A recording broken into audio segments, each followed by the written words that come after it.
প্রেতাত্মা আছে কি নেই সেই নিয়ে তর্কটা বহুদিনের, কিন্তু ৮ থেকে ৮০ আমরা সবাই ভূতের গল্প শুনতে খুব ভালোবাসি।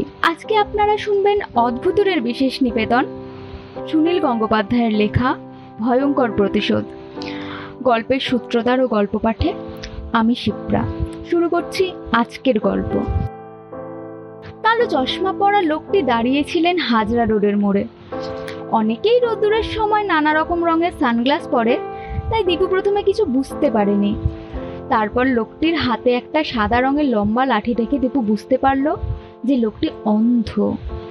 দীপু বাবার কাছে শুনেছিল যে সারা পৃথিবীতেই অন্ধ লোকেরা রাস্তায় বেরোবার সময় হাতে ঠিক সাদা রঙের ওরম একটা লাঠি রাখে, তাতে অন্য লোকেরা চিনবার সুবিধে হয়।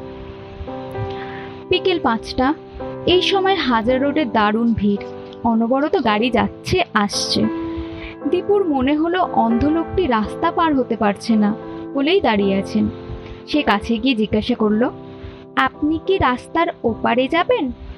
আমি আপনার হাত ধরে নিয়ে যেতে পারি? লোকটি খুব বুড়োও নয় আবার যুবকও নয়, মুখে দাড়ি আছে। সেই দাড়ি আর মাথার চুল সামান্য কাঁচা পাকা। লোকটি বোধহয় অন্য কিছু ভাবছিলেন। দীপুর কথা শুনে চমকে উঠলেন। দীপু লোকটির হাত ধরে বলল, চলুন, আমি আপনাকে ওপারে পৌঁছে দিচ্ছি। লোকটিকে নিয়ে দীপু রাস্তায় নেমে পড়ল। একটা হাত উঁচু করে রইল যাতে গাড়িগুলো তাদের দিকে থেমে যায়। সত্যি অনেক গাড়ি হর্ন দিতে দিতে ঘ্যাচ ঘ্যাচ করে ব্রেক করতে লাগলো। রাস্তার ওপারে এসে দীপু বলল, এবার আপনি কোন দিকে যাবেন? ডান দিকে না বাঁ দিকে? আমি কি আরো একটু এগিয়ে দেবো আপনাকে? লোকটি এবার জিজ্ঞাসা করলেন, তুমি কোন দিকে থাকো ভাই? রাস্তার এপারে না ওপারে? দীপু বলল, রাস্তার ওপারে। আমি বাড়ির জন্য একটা পাউরুটি কিনতে এসেছিলাম। লোকটি বললেন, তাহলে তুমি এপারে এলে কেন ভাই? দীপু বলল, বাহ, এইটুকু এলে কি হয়েছে? আপনি রাস্তা পার হতে পারছিলেন না সেই জন্য। লোকটি বললেন, তাহলে এসেছই যখন, তখন তোমাকে আর একটু আসতে হবে। তুমি আমার বাড়িতে পৌঁছে দাও। দীপু একটু কিন্তু কিন্তু করতে লাগলো। মা তাকে বলেছিলেন মোড়ের দোকান থেকে পাউরুটি কিনে আনতে, বেশিক্ষণ তো লাগবার কথা নয়। দীপুর ফিরতে দেরি হলে মা চিন্তা করবেন। কিন্তু একজন অন্ধ লোক যদি বলে বাড়িতে পৌঁছে দিতে, তাহলে না বলা উচিত না। তাছাড়া দীপুর তো এখন 13 বছর বয়স হয়ে গেছে, সে তো আর রাস্তা হারিয়ে ফেলবে না। সে এদিককার সব রাস্তাই চেনে। দীপু বলল, চলুন। অন্ধ লোকটির হাত ধরে দীপু পার্কটা পার হতে লাগলো। তারপর সেই গলির মধ্যে খানিকটা গিয়ে 3তলা বাড়িটা পেয়ে গেল সহজেই। সে বাড়ির সামনে দাঁড়িয়ে দীপু বলল, এবার আমি যাই? লোকটি বললেন, না না, এখন যাবে কি? আমাকে একদম ঘরে পৌঁছে দাও। ভেতরে ঢুকে একটা উঠোন, তার ডান পাশে সিঁড়ি দিয়ে উঠবে না, তুমি আমাকে সিঁড়ির পেছন দিকটাতে নিয়ে চলো। বাড়িটা 3তলা হলেও মনে হয় যেন ফাঁকা, কোনো লোকজনের সারা শব্দ নেই। এত বড় বাড়িতে কি আর কোনো লোক থাকে না? দীপুর একটু অবাক লাগলো। সিঁড়ির পেছনে বেশ খানিকটা পরিষ্কার জায়গা, একটু একটু অন্ধকার। সাধারণত এরকম জায়গায় বাড়ির সব ভাঙা জিনিসপত্র থাকে। অন্ধ লোকটা এবার দীপুর হাত ছেড়ে দিল, সেখানে বসে পড়ল। তারপর জামার পকেট থেকে বার করলো একটা চাবি। মাটির মধ্যে একটা ছোট্ট গর্ততে লোকটি সেই চাবি ঢুকিয়ে ঘোরাতেই কট করে একটা শব্দ হলো। দীপু আরও অবাক হয়ে গেল। কোনো তালা নেই, শুধু মাটির গর্ততে চাবি ঢোকাবার ব্যাপারটা সে বুঝলো না। তাছাড়া লোকটি অন্ধ হলেও চাবিটা একেবারে ঠিক সেই গর্তের মধ্যেই ঢুকিয়ে দিলেন কি করে? মিষ্টির দোকানের আলমারিগুলোর পাল্লা যেমন ফেললেই একদিকে সরে যায়, লোকটি এবার মাটিতে চাপ দিতেই সেরকম একটা পাল্লা একদিকে সরে গেল। দীপু দেখলো নিচের দিকে একটা অন্ধকার গর্ত। লোকটি নিজেই এবার দীপুর হাত ধরে বললেন, এসো। দীপু জিজ্ঞাসা করলো, আমি কোথায় যাব? লোকটি বললেন, এসোই না, তুমি ভয় পাচ্ছ নাকি? ভয় পাবার কথা শুনলেই দীপুর সাহস আরো বেড়ে যায়। একজন অন্ধ লোকের সঙ্গে অন্ধকারে নামতে সে ভয় পাবে কেন? ভেতরে পা দিয়েই দেখলো একটা কাঠের সিঁড়ি আছে। তবে সিঁড়িটা বেশ সরু, দুজনে পাশাপাশি নামা যায় না, অন্ধকারে কিছু দেখাও যায় না। লোকটি বললেন, ঠিক গুনে গুনে 36টা সিঁড়ির ধাপ নেমেই থামবে, তখন সামনে একটা দরজা দেখতে পাবে। লোকটি আগে আগে নিজে নিজেই বেশ টপাটপ নেমে যেতে লাগলেন। নামতে নামতে দীপুকে বললেন, দেখো যেন হোঁচট খেয়ে পড়ে যেও না। দীপু ভাবল, বাহ, বেশ মজা তো, অন্ধ লোকটি তরতরিয়ে নেমে যাচ্ছেন আর সে হোঁচট খাবে। অবশ্য অন্ধ লোকটি বারবার ওঠানামা করতে করতে অভ্যেস হয়ে গেছে। 36টা ধাপ নামার পর দীপু থামলে। একদম খুটখুটে অন্ধকার, কিচ্ছু দেখা যায় না। অন্ধ লোকটি সামনের দেওয়ালে হাত দিয়ে সুইচ টিপতেই ঝলমলে আলো জ্বলে উঠল। দীপু দেখল পাশাপাশি দুখানা তালাবন্ধ ঘর আর একটা ছোট্ট বারান্দা। কলকাতার কোনো বাড়িতে যে এরকম মাটির নিচে ঘর থাকে দীপু তা জানতো না। তার ধারণা ছিল যে আগেকার সব দুর্গতেই মাটির নিচে সুড়ঙ্গ থাকতো। লোকটি আবার পকেট থেকে চাবি বার করে একটা ঘরের তালা খুললেন। এবারেও তালায় চাবি পড়াতে তার একটুও দেরি হলো না। ঘরটার মধ্যে একটা খাটে বিছানা পাতা, একটা চেয়ার টেবিল আর মেঝেতে বেশ কয়েকটা খাঁচা। সেই খাঁচাগুলোর মধ্যে একটা করে খরগোশ রয়েছে। ঘরে ঢুকে লোকটি একটি টেবিল ল্যাম্প জ্বালাতেই তার থেকে খুব গাঢ় নীল রঙের একটা আলো জ্বলে উঠল। লোকটি দীপুকে বললেন, বসো। দীপু বলল, আপনি এখানে থাকেন, এই মাটির নিচে? হ্যাঁ, ওপরের আলো আমার ঠিক সহ্য হয় না।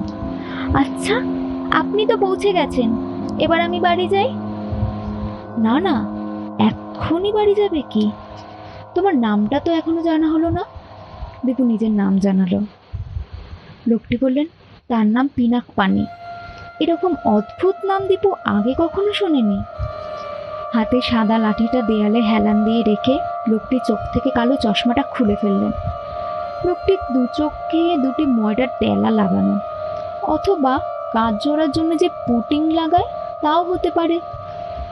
হাত দিয়ে সেই ডেলা দুটো টেনে খুলে ফেলে লোকটি দীপুর দিকে চেয়ে হাসলেন। লোকটি অন্ধ নয়। দীপু একটু শিউরে উঠল। অন্ধ নয়, তবু ইচ্ছে করে অন্ধ সেজে থাকে? তাহলে লোকটা কে? ডিটেকটিভরা অনেক সময় ছদ্মবেশ নেয়, লোকটা কি তাই? কিংবা চোর গুন্ডাও হতে পারে।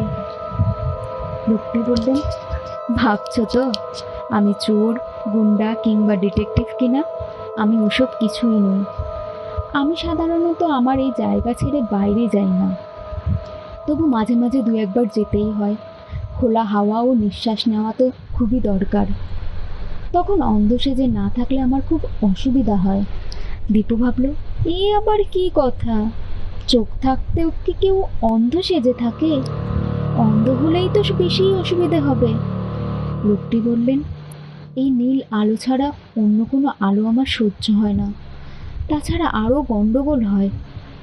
আমার চোখ নিয়ে মহা মুশকিল। তোমার হাতে ওটা কি, খরগোশ? দীপুর হাতে একটা হাফ পাউন্ড পাউরুটি ছিল। অমনি সেটা জ্যান্ত হয়ে একটা খরগোশ হয়ে গেল। দীপু চমকে সেটা ছেড়ে দিতেই খরগোশটা মাটিতে পড়ে লাফাতে লাগলো। দীপু চমকে গেল, সামনে নিল তাড়াতাড়ি। এই ব্যাপারটায় সে ভয় পায়নি। লোকটি তাহলে ম্যাজিশিয়ান। ম্যাজিশিয়ানরা এরকম পারে। জাদুকর ম্যান্ড্রেকের ছবিতে দীপু এরকম অনেক দেখেছে। লোকটি গম্ভীর গলায় বললেন, আমি ম্যান্ড্রেকের মতো ম্যাজিক দেখাই না, আমি পিনাক পানি। দীপু এবার সত্যি একটু ভয় পেয়ে গেল। লোকটি মনের কথা বুঝতে পারে। দীপু মনে মনে যা ভাবছে লোকটি তক্ষুনি সেটা বলে দিচ্ছে। পিনাক পানি বললেন, আজ থেকে 5 বছর আগে আমার চোখে একটা অসুখ হয়। চোখে ভীষণ ব্যথা করতো। অনেক ডাক্তার দেখিয়েছিলাম, অনেক ওষুধ লাগিয়েছি, কোনো ফল হয়নি। তখন আমার নাম ছিল বিজন কুমার বসু। তখন আপনার অন্য নাম ছিল? হ্যাঁ, তখন আমি জামশেদপুরে থাকতাম, স্টিল প্ল্যান্টে কাজ করতাম। চোখে কোনো সময় আগুনের ঝাপটা লেগেছিল কিংবা অন্য কিছু হয়েছিল কিনা জানি না। সেই থেকে চোখে খুব ব্যথা। তারপর একদিন সকালে ঘুম থেকে চোখ মেলবার পরে দেখলাম আমার আর একটুও ব্যথা নেই। আর আমার মাথার মধ্যে কে যেন বলল, তুমি বিজন কুমার বসু নও, তুমি পিনাক পানি। কে বললো এ কথা?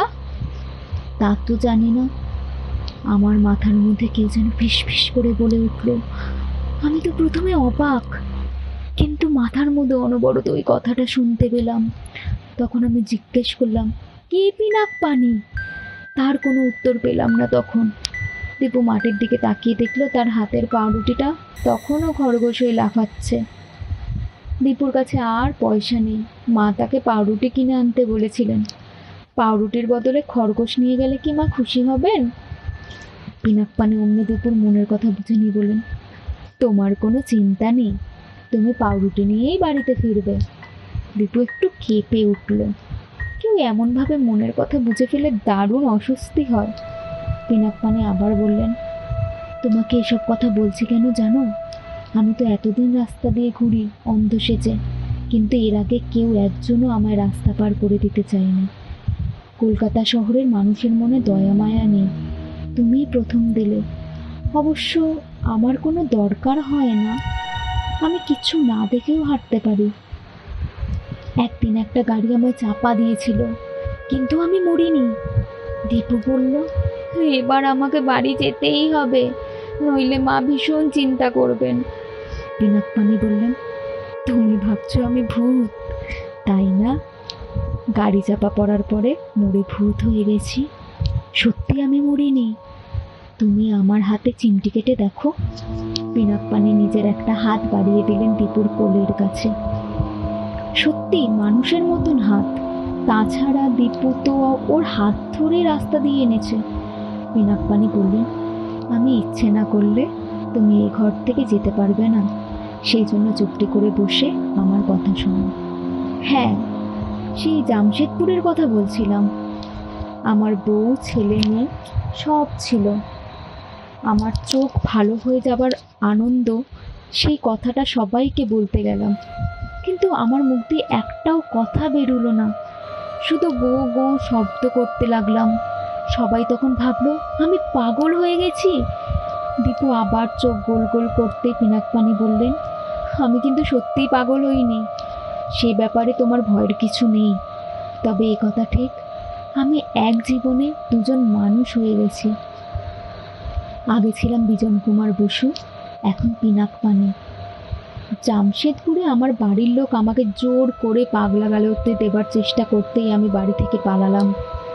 স্টেশনে এসে সামনে যে ট্রেনটা দেখলাম উঠে পড়লাম সেটাতেই।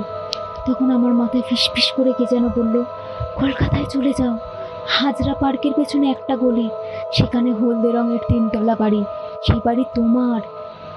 দীপু বলল, এই পুরো বাড়িটা আপনার? তাহলে আপনি ওপরে না থেকে এই মাটির নিচে থাকেন কেন? বললাম না, ওপরের আলো আমার সহ্য হয় না। আমার চোখটা বদলে গেছে বলেই আমি মানুষ হিসেবে বদলে গেছি। কীরকম আমার চোখের অবস্থা হয়েছে শুনবে? হাওড়া স্টেশন থেকে সেদিন আমি যখন আসছে, বড় বাজারের কাছে একটা পুলিশ দাঁড়িয়েছিল। কি জানি কেন সেই পুলিশটার ওপর আমার রাগ হলো। সে বোধহয় উল্টো পাল্টা হাত দেখিয়েছিল। আমি মনে মনে বললাম, এই পুলিশটা একটা গাধা। আর সঙ্গে সঙ্গে কি হলো জানো?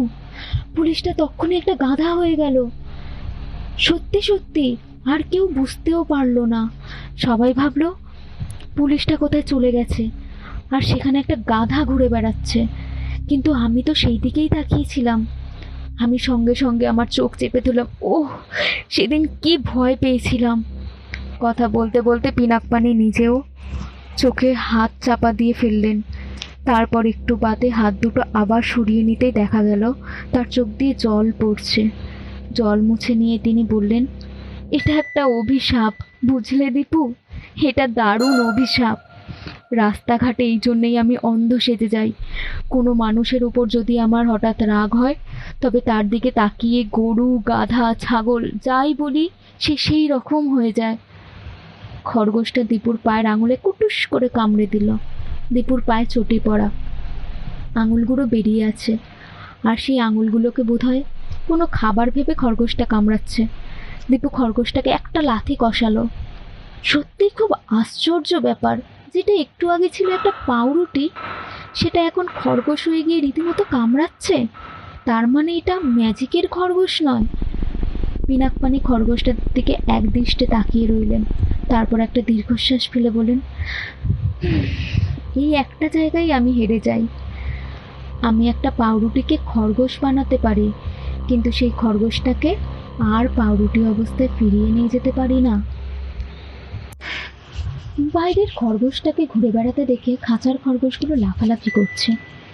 পিনাকপানি বললেন, এর একটাও আসল খরগোশ নয়, আগে অন্য জিনিস ছিল।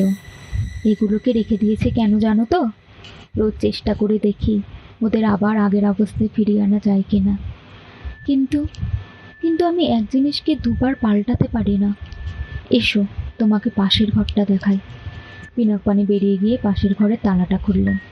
সেই ঘরের মধ্যে একটা পটকা গন্ধ।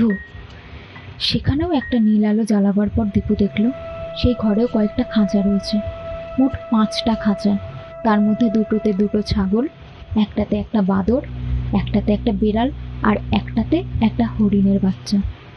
পিনাকপানি বললেন, এরা আসলে মানুষ। দীপুর বুকের ভেতরটা দপ করে উঠল। বলছে কি লোকটা? এরা সবাই মানুষ, নাকি লোকটা আগাগোড়াই গাঁজা দিচ্ছে?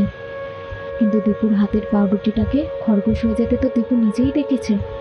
পিনাকপানি বললেন, এরা আমার জন্যই বদলে গেছে।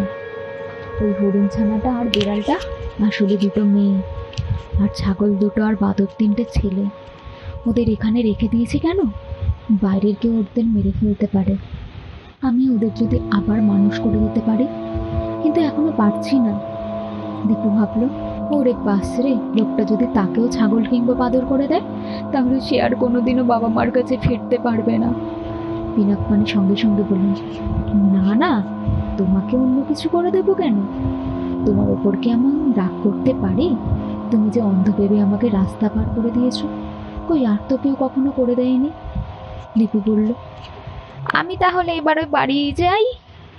পিনাকপানির কিছু উত্তর দেবার আগেই উপর থেকে দুম দুম করে শব্দ হলো, কেউ যেন উপরে দরজায় ধাক্কা মারছে।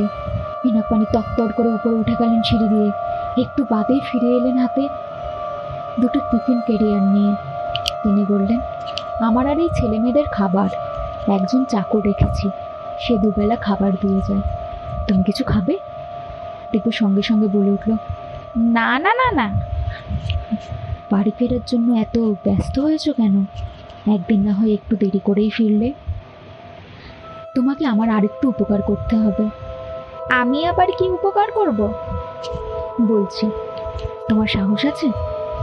কি জানি, জানি না। খাঁচার বাঁদরটা কিছুমিছ করে ডেকে উঠল। পিনাকপানি বললেন, এই ছেলেটার আগে নাম ছিল সুবোধ। ওর স্বভাব কিন্তু মোটেই সুবোধ ছিল না।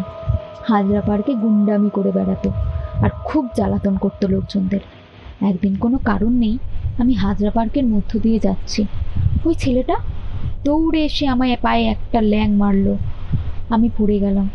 ও হাসতে লাগলো হো হো করে। ভেবে দেখো, একজন লোককে শুধু শুধু ফেলে দিয়ে আনন্দ করা কি উচিত? আমি উঠে দাঁড়িয়ে রেগে মেগে বললাম, বাঁদর কোথাকার। তারপর থেকেই ওর এই অবস্থা। কিন্তু ওইটুকু দোষ করার জন্য তো ওর সারা জীবন কি বাঁদর থাকা উচিত? তুমি ওর খাঁচার কাছে গিয়ে ওর নাম ধরে ডাকো তো। দীপু বাঁদরের খাঁচার কাছে গিয়ে ডাকলো, সুবোধ, সুবোধ। বাঁদরটা দারুণ ছটপট করতে লাগলো খাঁচার মধ্যে। মনে হয় ওর নাম সে চিনতে পেরেছে। ছাগল, বেড়াল আর হরিণ ছানাটাও এমনভাবে দীপুর দিকে তাকিয়ে আছে যেন তারাও মানুষের ভাষা বোঝে। দীপুর গা ছমছম করতে লাগলো। এরকম অদ্ভুত অবস্থায় সে কোনোদিন পড়েনি। পিনাকপানি বললেন, এইবার তোমায় আসল কথাটা বলি। তোমায় দেখেই বুঝেছি তুমি খুব ভালো ছেলে। তুমি যদি আমায় একটা উপকার করো, তোমায় আমি রাজা করে দেব। কি উপকার করব আমি? বলছি, তার আগে ঘরের কোণে ওই যে কাঠের বাক্সগুলো, সেটা দেখো। ওর মধ্যে মোহর ভর্তি আছে। ওই সব মোহর তোমার হবে, সব আমি তোমাকে দিতে চাই। আমায় কি করতে হবে বলুন আগে? পিনাকপানি শার্টের তলায় হাত দিয়ে কোমর থেকে একটা লম্বা ছোরা টেনে বের করে বললেন, এই এই ছোরাটা দিয়ে আমার বুকে বসিয়ে দিতে হবে। দীপু চোখ কপালে তুলে দারুণ একটা ভয়ের আওয়াজ করে বলল, এ। পিনাকপানি বললেন, তুমি ভাবছো আমি ইচ্ছে করে মরতে চাইছি? না না, তা নয়। এছাড়া আমার আর কোনো উপায় নেই। আমার মাথার মধ্যে মাঝে মাঝে কে যেন ফিসফিস করে কথা বলে। সেই কথার জন্য আমি জামশেদপুর ছেড়ে এখানে চলে এসেছি। সেই ফিসফিস কথাই আমায় এই বাড়িটা খুঁজে দিয়েছে। মাটির তলায় যেরকম এরকম ঘর আছে, তাও কি চাই আমি জানতাম? সবই বলে দিয়েছে সে। সে যে কে তা আমি অনেক দিন জানতে পারিনি, এখন বোধহয় খানিকটা জানি। দেখো, বাইরের আলো আমার সহ্য হয় না। যতদিন বাঁচবো আমাকে এরকম মাটির নিচে থাকতে হবে। এরকমভাবে বেঁচে থেকে লাভ কি? আমার বুকে যদি তুমি এই ছোড়াটা বসিয়ে দাও, তাহলেই বোধহয় আমি বাঁচবো। দীপু চিৎকার করে বললে, না, আমি কিছুতেই পারবো না। এসো, তুমি আরেকটা জিনিস দেখাচ্ছি। পিনাকপানি আবার চলে এলেন পাশের ঘরে। তার শোবার খাটটা সরিয়ে দেয়ালের দিকে ঠেলে দিলেন। সেই খাটের তলে একটা মস্ত বড় কাঠের বাক্স। সেটা সাধারণ কোনো বাক্স নয়, ওপরে নানা রকমের উপর কারুকার্য করা। বেশ পুরনো আমলের বাক্স বলে মনে হয়। সেটা প্রায় ওই খাটেরই সমান। পিনাকপানি বললেন, ওই বাক্সটা তুমি খুলে দেখো দীপু, কি আছে ওর মধ্যে। খুলেই দেখো না। অত বড় বাক্স আমি খুলতে পারবো না। পারবে, ডালাটা ধরে টানলেই উঠে আসবে। বাক্সটার কাছে গিয়ে ডালাটা ধরে হঠাৎই দীপু চিৎকার করে চেঁচিয়ে উঠল। সঙ্গে সঙ্গে ডালাটা সে ছেড়ে দিল। আবার টপ করে একটা শব্দ হলো। বাক্সের ভেতর লাল ভেলভেটের পেছনে শুয়ে আছে একটা মেয়ে। দারুণ ফর্সা রং, কোকড়া কোকড়া চুল, চোখ দুটো নীল কাচের মতো। দেখলেই বোঝা যায় মেয়েটির দেহে প্রাণ নেই, কিন্তু চামড়া একটুও কুঁচকোয়নি। দীপু ফ্যাকাশে মুখ করে জিজ্ঞেস করল, ও কে? আমি জানি না দীপু। আপনি ওর ওপরে খাটে শুয়ে থাকেন? হ্যাঁ, দিনের পর দিন, মাসের পর মাস। মাঝে মাঝে ডালা খুলে দেখি ওর চেহারা একই রকম আছে, পচে যায় না, গলে যায় না। এখন বুঝতে পারি ওই মেয়েটি আমার মাথার মধ্যে ফিসফিস করে কথা বলে। দীপু বলে উঠল, আমি আর থাকতে পারছি না, আমাকে ছেড়ে দিন, আমি বাড়ি যাব। না দীপু, যেও না, তোমাকে আমার এই উপকার করতেই হবে। ওই মেয়েটি আমার মাথার মধ্যে ফিসফিস করে বলে আমার নিজের বুকে ছুরি বসিয়ে মরে যেতে, কিন্তু আমি পারি না, কিছুতেই পারি না। অনেকবার চেষ্টা করেছি, নিজের বুকে ছুরি বসানো সহজ নয়। তুমি আমাকে এই সাহায্যটুকু করো দীপু। না বলে চিৎকার করে দীপু দৌড়ালো ঘর থেকে বেরিয়ে, উঠে গেল সিঁড়িতে। পিনাকপানি তাকে ধরতে পারল না। খানিকটা উঠে দীপু পিছন ফিরে দেখলো পিনাকপানি ঘর থেকে বাইরে এসেও দুহাতে নিজের চোখ দুটো চেপে রয়েছে। উপরের দরজাটা ঠেলে দীপু এলো বাইরে। তারপর দ্রুত ছুটে রাস্তায়, গাড়ি টাড়ি কিচ্ছু গ্রাহ্য না করে দীপু একইভাবে ছুটতে ছুটতে চলে এলো বাড়িতে। দীপুর মা সত্যিই চিন্তিত হয়ে পড়েছিলেন। ব্যস্ত হয়ে জিজ্ঞেস করলেন, কিরে, এত দেরি করলি কেন? পাউরুটি কোথায় গেল, আনলি না? দীপু হতভম্বের মতো খানিকক্ষণ চুপ করে রইল, কোনো উত্তরই দিতে পারল না। তারপর আমতা আমতা করে বলল, আহা, পাউরুটি হাত থেকে পড়ে গেল, আমি আর তুললাম না, গড়িয়ে গেল সেই ময়লার মধ্যে। মা বললেন, বেশ করেছিস, ময়লা থেকে কে তোকে তুলতে বলেছে? কিন্তু এত দেরি হলো কেন? দীপু কোনো উত্তর দিচ্ছে না দেখে মা ভাবলেন পাউরুটিটা নষ্ট করে দীপু বুঝি লজ্জায় পড়ে গেছে, তাই আর কিছু বললেন না। দীপু নিজের ঘরে গিয়ে গুম হয়ে বসে রইল। বাইরে যখন যা দেখে সে বাড়িতে এসে আগে মাকে বলে, কিন্তু আজকের ঘটনা বলা যায়? একটা কথাও কেউ বিশ্বাস করবে? সব কিছুই যেন দারুণ, অদ্ভুত, অবিশ্বাস্য। রাত্রিবেলা শুয়ে দীপু ভাবতে লাগলো, সত্যিই কি আজ এইসব হয়েছে? সত্যিই কি সে রাস্তায় একটা অন্ধ লোককে দেখেছিল? সত্যিই মাটির নিচে অন্ধকার ঘরে কয়েকটা ছেলে মেয়ে বাদর, ছাগল, বেড়াল আর হরিণ হয়ে আছে? নাকি সবই স্বপ্ন? বিছানায় শুয়ে দীপু ছটফট করতে লাগলো। আজ একটা বিকেলের ঘটনায় যেন তার জীবনটা বদলে দিয়েছে। সবচেয়ে ভয়ঙ্কর সেই খাটের তলায় কাঠের বাক্সের মধ্যে শুয়ে থাকা মেয়েটি। লাল ভেলভেটের বিছানা, নীল রঙা শাড়ি পরা সেই মেয়েটির মুখকে মনে হচ্ছিল পুতুল, কিন্তু পুতুল নয়, 19-20 বছর বয়সের একটি মেয়ে। যেন কিছুক্ষণ আগেই জীবন ছিল, চোখ দুটো শুধু কাচের মতো। সারা রাত দীপুর ঘুম হলো না। সকালবেলা মা জিজ্ঞেস করলেন, তোর মুখটা এত শুকনো দেখাচ্ছে কেন রে, শরীর খারাপ হয়েছে নাকি? দীপু বলল, না, কিচ্ছু হয়নি। একবার দীপুর ইচ্ছে হলো সব কথা মাকে আর বাবাকে বলে দেয়, কিন্তু ওরা নিশ্চয়ই হাসবেন, দীপুকে পাগল ভাববেন। সব কিছু ভুলে থাকার জন্য দীপু বন্ধুদের সঙ্গে খেলতে গেল, কিন্তু খেলাতেও মন বসে না, বন্ধুদের কিছু বলতে পারে না। 2-3 দিন পর দীপুর মনে হলো ব্যাপারটা বুঝি সত্যিই স্বপ্ন। ওরকম অসম্ভব গাঁজাখুরি ব্যাপার আবার হয় নাকি? একটা বাদরের সামনে সে সুবোধ বলে ডেকেছিল, অমনি বাদরটা সাড়া দিয়েছিল। বাদরটা নিশ্চয়ই পোষ মানা, ওই ডাক ওকে শেখানো হয়েছে। আগেকার দিনে মুনি ঋষিরা অভিশাপ দিয়ে লোকজনকে হঠাৎ ভেড়া কিংবা গরু কিংবা সাপ বানিয়ে দিতেন। আজকাল কি আর তা হয়? লোকটা পাগল নিশ্চয়। কিন্তু কিন্তু বাক্সের মধ্যে ওই মেয়েটা? না, দীপু আর ওইসব কথা ভাবতে চায় না। 4 দিন পরে বিকেলবেলা দীপু স্কুল থেকে ফিরছে। বন্ধুদের সঙ্গে সে মনোহর পুকুর রোড পর্যন্ত আসে। বাকি রাস্তাটা একলা আপন মনে সে হাঁটছে। হঠাৎ পেছন থেকে খটখট আওয়াজ হতে সে চমকে ফিরে তাকালো। সেই লোকটা, সেই পিনাকপানি, সেই রকমই অন্ধ সেজে লাঠি ঠকঠকি আসছে, চোখে কালো চশমা। এখন অন্ধ সেজে আছে, এখন আর দীপুকে দেখতে পাবে না। দীপু দৌড়তে লাগলো। একটুক্ষণের মধ্যে দীপু রাস্তার বাঁকে চলে গেল। তারপর থমকে একটি বাড়ির পেছনে দেয়ালে গা ঘেঁষে দাঁড়িয়ে উকি মারল। পিনাকপানিও সেই পথের বাঁকে এসে দাঁড়িয়ে পড়ল। তারপর ফিসফিস করে ডাকলো, দীপু, দীপু। দীপু একেবারে কুঁকড়ে গেল ভয়। লোকটা কি অন্ধ অবস্থাতেও দেখতে পায়? সে আর এক মুহূর্ত অপেক্ষা না করে মারল টেনে দৌড়। বুদ্ধি করে দীপু নিজের বাড়িতে না গিয়ে কাছেই তার বন্ধু সুজিতের বাড়িতে ঢুকে পড়ল। ওই লোকটাকে সে নিজের বাড়ি চেনাতে চায় না। সুজিতের বাড়ির দোতলায় উঠে জানলা দিয়ে দেখলো পিনাকপানি খানিকক্ষণ চুপ করে দাঁড়িয়ে রইল সেখানে। তারপর যেন একটা দীর্ঘশ্বাস ফেলে চলে গেল পার্কের দিকে। পরদিন স্কুলে টিফিনের সময় বেরিয়ে আলুকাবড়ি খেতে গিয়ে দীপু দেখলো রাস্তার ওপারে দাঁড়িয়ে রয়েছেন পিনাকপানি। দীপু শুট করে ঢুকে গেল স্কুলের মধ্যে। তার বুকের মধ্যে ধরফর করছে। লোকটা তাকে খুঁজে বেড়াচ্ছে, লোকটা তাকে সহজে ছাড়বে না। এখন কি উচিত? লোকটাকে পুলিশে ধরিয়ে দেওয়া? পুলিশ ওর বাড়ি সার্চ করলেই সব কিছু পেয়ে যাবে।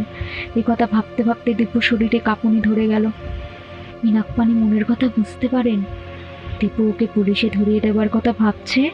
এই কথা জানতে পেরে পিনাকপানি যদি আগেই দীপুকে বাদর কিংবা ছাগল করে দেয়? না না, দীপু এ কথা কিছুতেই মনে আনবে না। একবার সে বাদর কিংবা ছাগল হয়ে গেলে কেউ আর তাকে মানুষ করে দিতে পারবে না, এমনকি পিনাকপানি নিজেও পারবে না। স্কুল ছুটির পর দীপু দেখলো পিনাকপানি তখনও দাঁড়িয়ে আছেন উল্টো দিকে। দীপু একদল বন্ধুর মধ্যে মিশে রইল। মনোহর পুকুরের মোড়ে এসে ও 3-4 জন বন্ধুকে বলল, চল আমাদের বাড়ি যাবি এখন একটু, আমার মা পায়েস বানিয়েছেন, তোদের খাওয়াবো। পিনাকপানি পেছন থেকে টকটকিয়ে আসছেন ঠিক।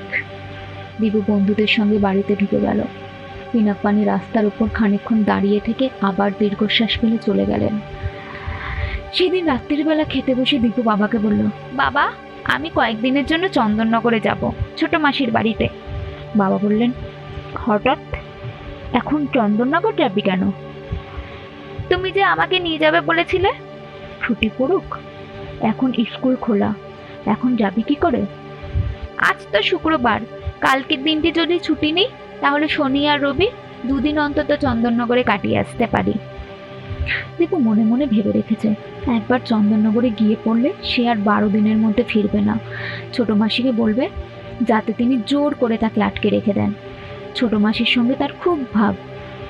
বাবা বললেন, হঠাৎ এখন চন্দননগরে যাবার এত গরজ কেন? পড়াশোনা নষ্ট করে এখন যেতে হবে না, গরমের ছুটি পড়ুক তখন দিয়ে যাব। দীপু নিরাশ হয়ে গেল। রাত্রিরে শুয়ে শুয়ে সে ভাবল কাল স্কুলে যাবার নাম করে সে একাই চন্দননগরে পালাবে। সেখানে যাওয়া তো খুব সোজা, হাওড়ায় গিয়ে ট্রেনে উঠে পড়লেই হলো। চন্দননগরে যাবার আগে সে বাড়িতে একটা চিঠি লিখে রেখে যাবে। কিন্তু পরদিন সকালে বাবা নিজেই বললেন, আচ্ছা চল দীপু, তোর যখন এত শখ হয়েছে তোকে চন্দননগরেই রেখে আসছি আজ।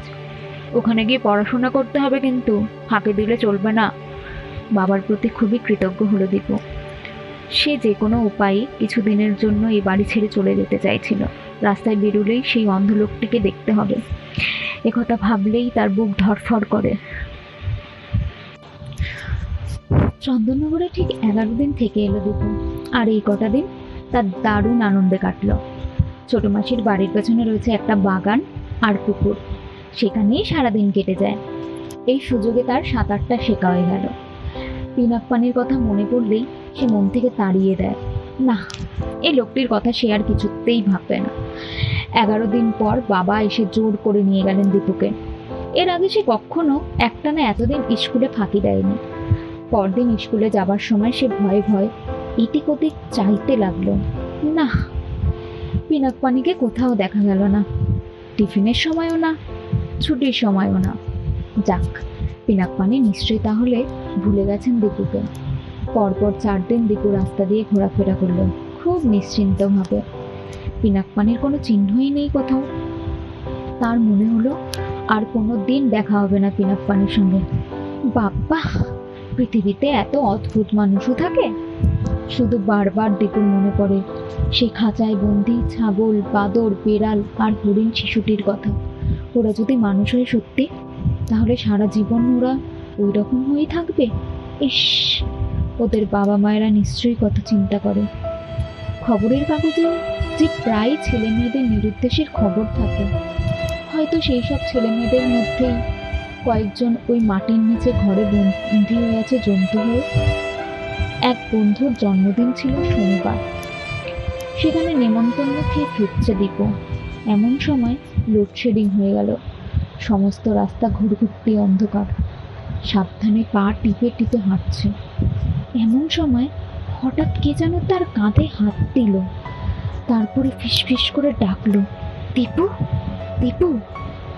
দীপুর শরীরে রক্ত যেন জল হয়ে গেল। গলার আওয়াজ শুনে সে চিনতে পেরেছে। শরীরটা মুছে কোনো রকমের কাঁধটা ছাড়িয়ে নিয়ে দীপু চেষ্টা করলো কোনো রকমের দৌড়ে পালাবার, কিন্তু পিনাক পানি তাকে ধরে আছেন লোহার মতো শক্ত করে। দীপু কাঁদো কাঁদো হয়ে বলল, আমায় ছেড়ে দিন। পিনাক পানি বললেন, দীপু, আমার হাত ছাড়িয়ে চলে যাবার চেষ্টা করো না।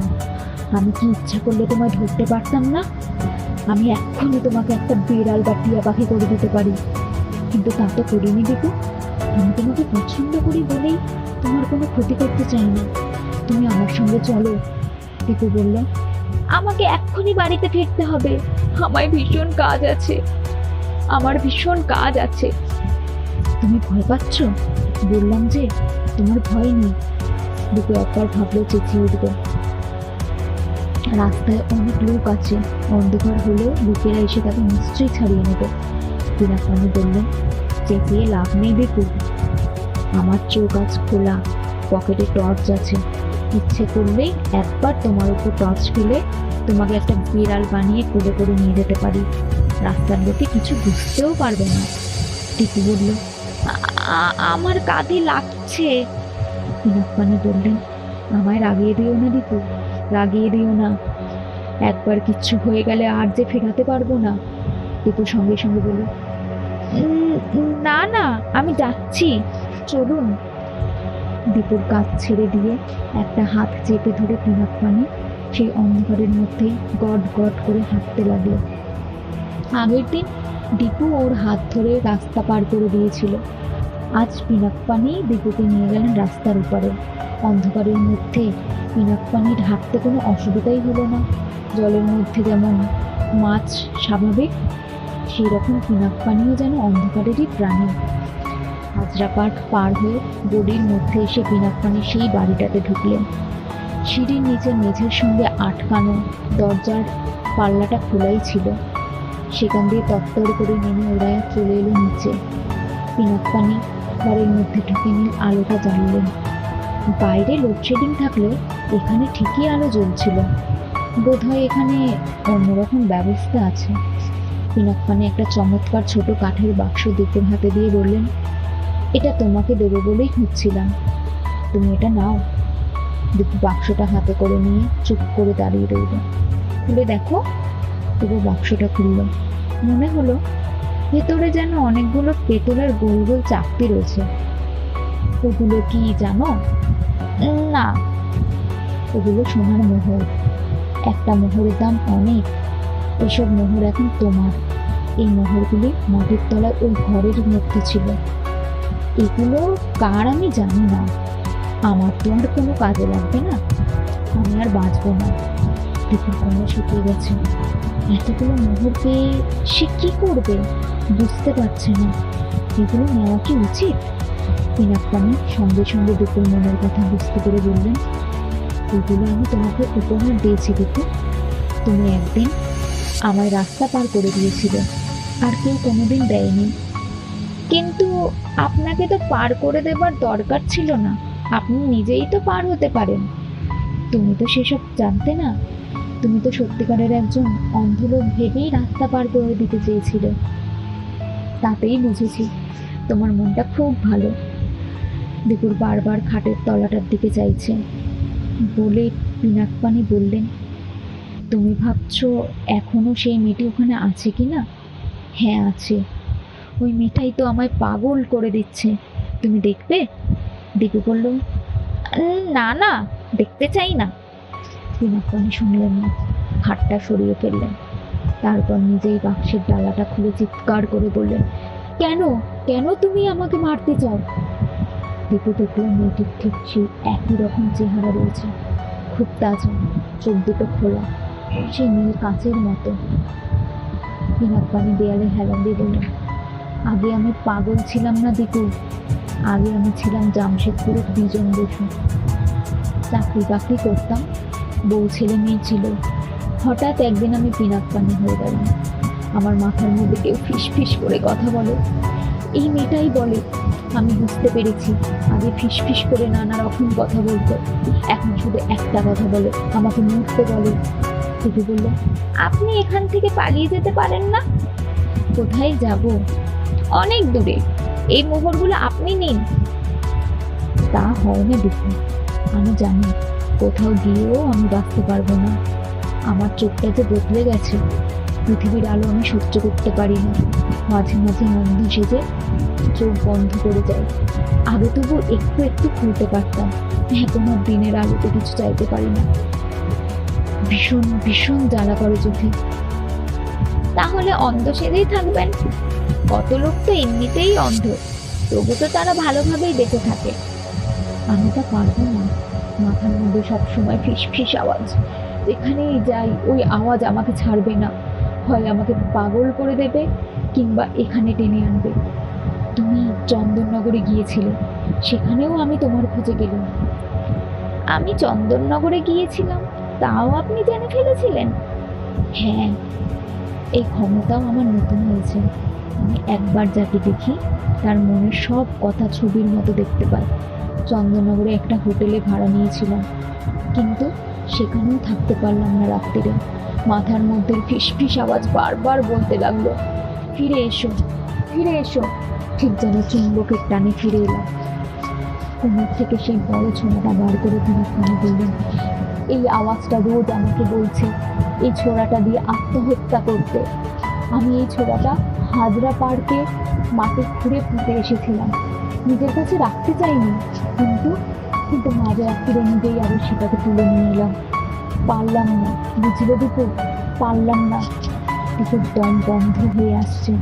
কাঠের বাক্সটার ডালাটা খোলা, সেই মেয়েটার দিকে যতবার চোখ যাচ্ছে ততবারই চোখ ফিরিয়ে নিচ্ছে ভয়ে ভয়ে। একটা মরা মেয়ে কত দিন ধরে এই বাক্সটার মধ্যে রয়েছে কে জানে, পচে না, গলে না। আর পিনাকপানির হাতে ওই অত বড় ছোড়া, ওর চোখ দুটো এখন সত্যি যেন পাগলের মতো মনে হচ্ছে। দীপু যদি এখনো পালিয়ে যেতে পারতো। পিনাকপানি বললেন, ব্যাপারটা আমি অনেকটা আন্দাজ করতে পারছি। অনেকদিন আগে মনে হয়, অনেক জন্ম আগে পিনাকপানি নামে একটা লোক মেয়েটিকে ফেলে পালিয়ে গিয়েছিল, কিংবা এই মেয়েটিকে সেই বোধহয় খুন করেছিল।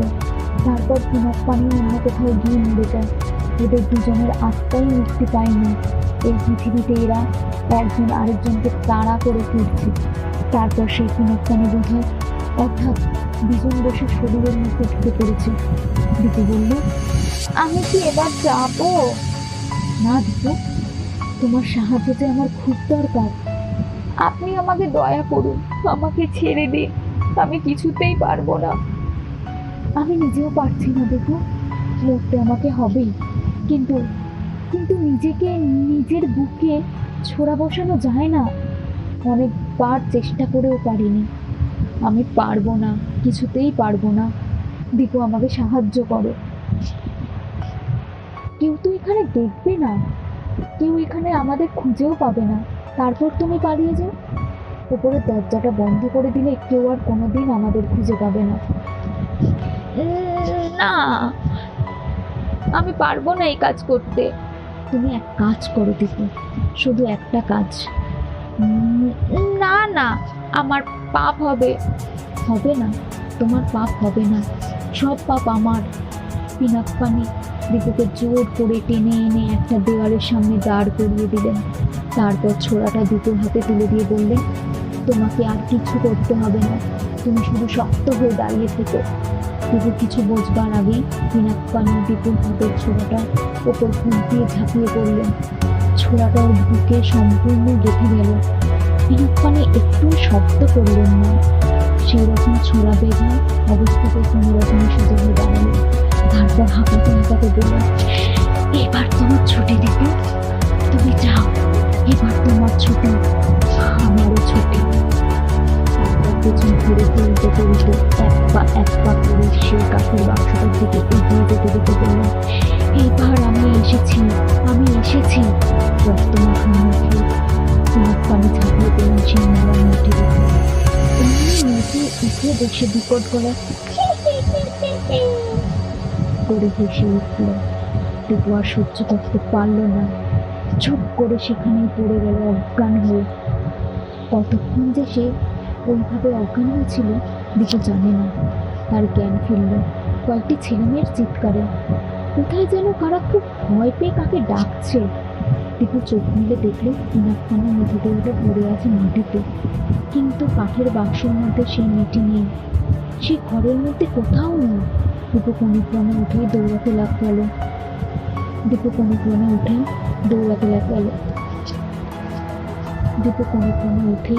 দৌড়াতে গেল। তখন সে বুঝলো চেঁচামেচি আসছে পাশের ঘর থেকে। সেই ঘরটাতে যেখানে খাঁচাগুলো ছিল, যার মধ্যে ছাগল, বাদর, ভেড়া, বিড়াল, সেই ঘরটাতে যেখানে খাঁচাগুলো ছিল, যার মধ্যে ছাগল, বাদর, বিড়াল বা হরিণ আর নেই, বরং দুটি মেয়ে আর তিনটি ছেলে বন্দি। দীপু এক একটা হ্যাচকা টানে খাঁচার দরজাগুলো খুলে দিতেই ছেলে মেয়েগুলো বেরিয়ে এলো। ওরা একসঙ্গে জিজ্ঞেস করলো, আমরা কোথায়, কি আমাদেরকে এখানে আটকে রেখেছে? দীপু বলল, ওসব কথা জিজ্ঞেস করে এখন সময় নেই, শিগগির পালাও। দীপু মহলের বাক্সটা তুলে নিয়ে নিজেও ওদের পথ দেখিয়ে দিল এবং নিজেও বাইরে এলো। দীপু মহলের বাক্সটা তুলে নিয়ে নিজেই ওদের পথ দেখিয়ে নিয়ে এলো বাইরে। তারপর সে অন্ধকারের মধ্যে ঝুঁকে মিলিয়ে গেল।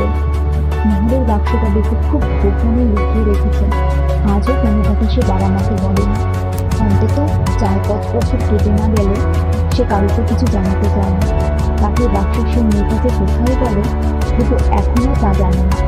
এখনো সেই মেয়েটির হাসির কথা ভাবলে তার বুক হুড়হুড় করে। পিনাকপানির জন্য তার মাঝে মাঝে কষ্ট হয়। পিনাকপানি হোক বা বিজনকুমার বিষয় হোক, লোকটি খুব খারাপ ছিল না। তবে পিনাকপানি মরে গিয়েছিল বলেই যে ছাগল, বাদর, বিড়াল আর হরিণরা আবার মানুষ হয়ে গেল, এ কথা ভেবে দীপুর আবার মনে হয় লোকটা মরে গিয়ে ভালোই হয়েছে। খরগোশগুলোর কি অবস্থা হয়েছিল কে যেন, তার দীপু দেখেনি। তবে ওরা মানুষ ছিল না নিশ্চয়। তাহলে পিনাকপানি বলতেন হয়তো অন্য কোনো জানোয়ার, তারা শেষ পর্যন্ত খাঁচাতেই বন্দি থেকে গেছে।